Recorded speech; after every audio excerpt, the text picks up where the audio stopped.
The first step of delegation is to assess the task beforehand. Look at the task as a whole and figure out how complex it is and what skills are required to complete it. Then think of the person on your team that has those skills and is best capable of taking it on.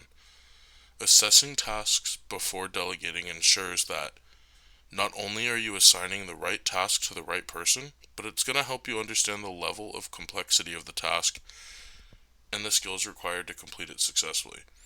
Assessing tasks also helps you identify potential risks, challenges, and anything else that may come up during the delegation process. Is you want to consider complexity, importance, urgency, and impact on the organization's goals. You also want to consider who has the capability to take on this task. If a team member has the skills to complete the task, but is just absolutely swamped with other responsibilities that need to take precedence, you're gonna have to keep that in mind and possibly wait to delegate the task to them. Or you can always find another person on your team that is capable but not as busy. There's going to be tons of times when a task seems large and overwhelming, and there's just absolutely no way you can complete it on your own in the needed time frame. This might require you to use something like mind mapping, task sequencing, process mapping. Any of those are effective and they work well. Selecting team members.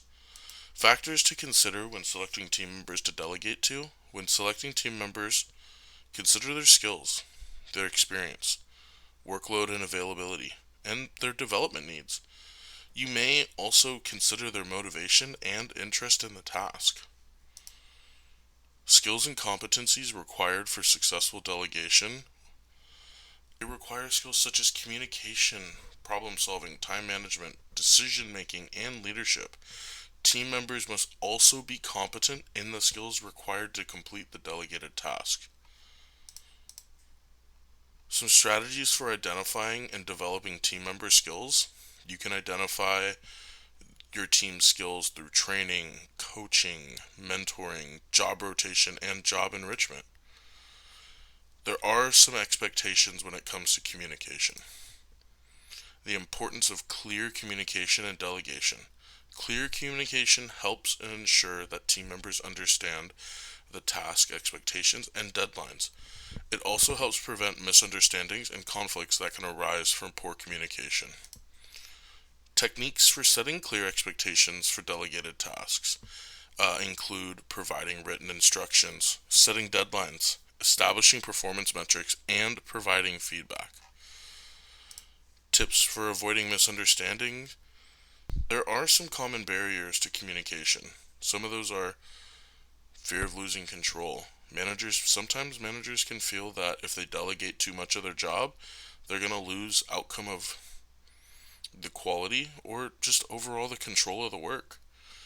Additionally, managers sometimes may feel that they do not have the time to delegate tasks effectively or provide adequate guidance and feedback to team members.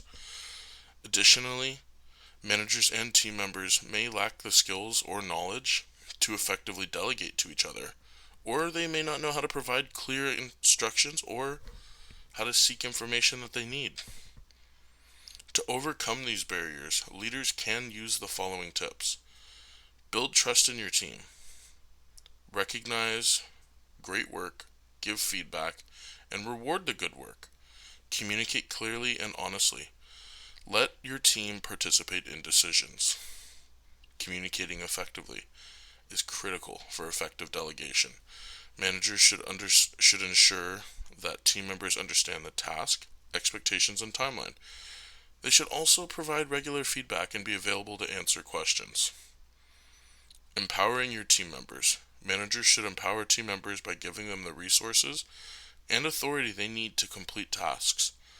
This can also include access to information, training, support, encourage creativity, and reward risk-taking innovation. Lastly, managers should develop skills through delegation, training, practice. They can also seek feedback from team members to identify areas for improvement.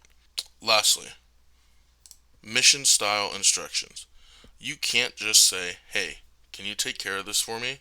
and then expect a positive result. Instead, we teach people to use mission style instructions.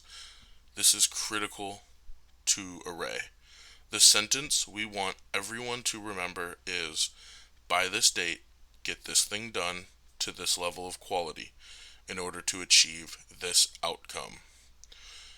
You've got to answer the who, the what, the where, the when, and why. It's also often helpful to include resources that will be available to the person if they can't do it themselves. You've delegated. Now what? It is not only important to delegate tasks, but also to follow up afterwards. You never want to hand a task over to someone and then just disappear. Monitoring progress while tracking and evaluating the team member's performance helps ensure that the task is on track and that team members are meeting expectations. It also helps to identify and address issues or challenges that may arise during the delegation process. Catching these issues early on or just being available if any clarity is needed can save a lot of time in the long run. You can track and evaluate performance by setting performance metrics, conducting regular check-ins, providing feedback, and evaluating the final outcome. This will not only improve the work being done, but will also build skills and efficiency amongst the team. Providing feedback and support is crucial to building trust and confidence within your team. Use positive reinforcement to make your teammates feel appreciated. Provide resources if needed, so that way the person completing the task can have something to reference. And lastly, just be available for questions or concerns. The person completing the task simply can't read your mind and know exactly how you want it to be done. So just be there if anything pops up.